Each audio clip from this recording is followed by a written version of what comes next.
Hi everyone, I'm Nick from Teams and welcome back to my channel. In today's tutorial, I'm going to show you how to add floating bars to your WordPress site using the new Elementor 3.24 update. Now, if you are not familiar with floating bars, these are fixed sections on your website that stay aligned either at the top or at the bottom of your screen. What is really cool is that you can also add scrolling text on this bar, which gives them even more flexibility. Floating bars can be used for a variety of purposes. For instance, you should use them to promote a special offer or coupon code. And with just one click, your visitors can copy the code and use it immediately. You can also use floating bars to highlight specific messages or draw attention to any part of your site you want to focus. They are a powerful tool for user engagement and they are easier to set up than ever thanks to this new Elementor update. So, whether you are looking to increase conversion or simply enhance user experience, Elementor's new floating bars are a game changer for your WordPress site. Alright, now let's get into the practical part. I'll show you exactly how to add floating bar using Elementor. But first, don't forget to subscribe to my YouTube channel and support my work and help me create more exciting tutorials. And now, let's go! First, make sure your Elementor plugin is updated to version 3.24 or higher. Once you're confirmed that, go to your WordPress dashboard and head over Templates Floating Elements. In this example, we are going to create a floating bar with scrolling text.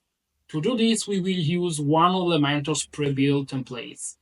Go ahead and click on Add New and select Floating Bars.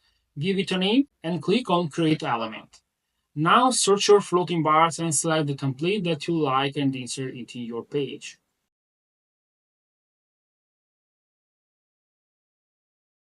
Now that the template is added, it's time to customize it. Click on the floating bar section and let's head over to the Content tab.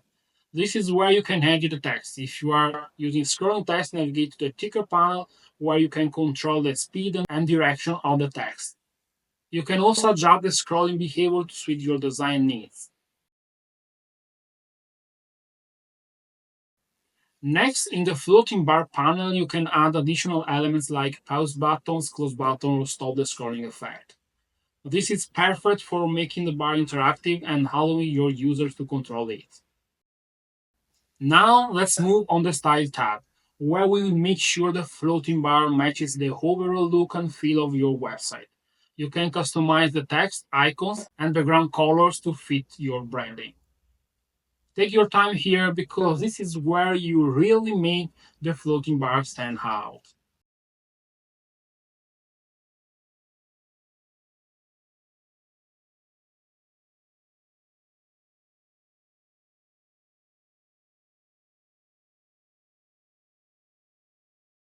Once you're happy with the style, head over the Advanced tab. Here you can adjust the floating bar's position and control how it behaves on different devices. You want to make sure it looks great on both desktop and mobile.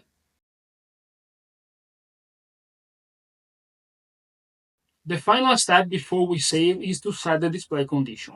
This is crucial if you want to control where the floating bar appears. For example, you might want it to show on every page, or just on your shop page if you are promoting a discount. To set this up, click on Publish and select where you want the bar to appear. Once you've done that, hit Save and you are all set. And that's it! You have successfully added a fully customized floating bar to your WordPress site using Elementor 3.24. I hope this tutorial was helpful and I can't wait to see what you create with these floating bars. If you enjoyed this video, make sure to subscribe to my channel for more WordPress Elementor and web design tutorials. And don't forget to leave a comment if you have any questions or if there is a specific topic you would like me to cover in future videos. Thanks so much for watching. I'll see you in the next video.